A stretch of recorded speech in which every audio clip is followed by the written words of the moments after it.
Bonjour ou bonsoir et bienvenue sur un nouvel épisode de la Pause Podcast. On se retrouve aujourd'hui pour explorer l'histoire délicate et fascinante de l'arrosoir, un objet qui, bien qu'apparemment simple, a joué un rôle essentiel dans notre relation avec la nature.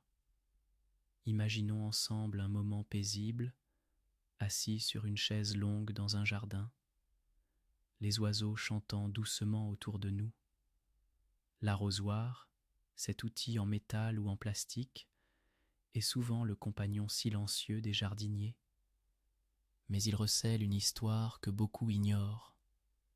L'origine de l'arrosoir est plutôt troublante. On pense qu'il apparaît en Europe au XVIIe siècle, quand les nobles et les paysans commençaient à s'intéresser à l'horticulture.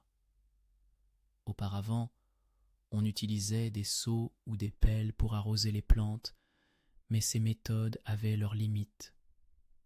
Avec l'invention de l'arrosoir, un nouvel art de vivre émerge.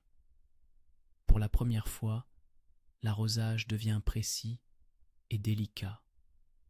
L'arrosoir permet d'administrer l'eau avec soin, de donner à chaque plante ce dont elle a besoin sans inonder le sol. Quelle belle métaphore de notre besoin d'attention et de douceur. On imagine un jardinier, les mains dans la terre, son arrosoir à la main. Chaque goutte d'eau qu'il verse est un acte de patience, de dévotion. Et n'est-ce pas cela, la beauté du jardinage ? C'est un dialogue avec la nature. À travers les âges, de nombreux designs d'arrosoirs ont vu le jour. De l'arrosoir en métal décoré du XIXe siècle, souvent orné de motifs floraux, à nos modèles contemporains, chaque arrosoir raconte une histoire, tant par sa forme que par son utilisation. Dans de nombreux foyers, il est devenu un objet de décoration à part entière, associé à la maison, à la vie, à l'amour de la nature. N'oublions pas non plus les petites histoires de famille qui se nouent autour de cet objet.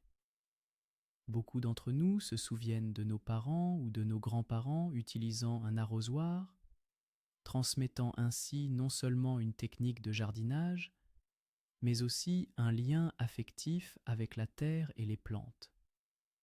Alors, prenons un moment pour apprécier la beauté de cet outil humble. La prochaine fois que vous arroserez vos plantes, pensez à l'histoire que porte cet arrosoir, du jardinier du XVIIe siècle à vous-même. Que chaque goutte d'eau soit une caresse pour chaque feuillage, que chaque arrosage soit un acte de gratitude pour la vie qui nous entoure. Merci d'avoir pris le temps d'écouter cet épisode sur l'histoire de l'arrosoir. J'espère que cela vous a permis de vous détendre et de réfléchir à notre relation avec la nature d'une manière douce et apaisante.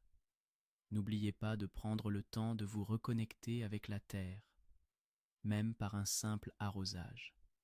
À bientôt sur la Pause Podcast, et d'ici là, prenez soin de vous et de vos fleurs.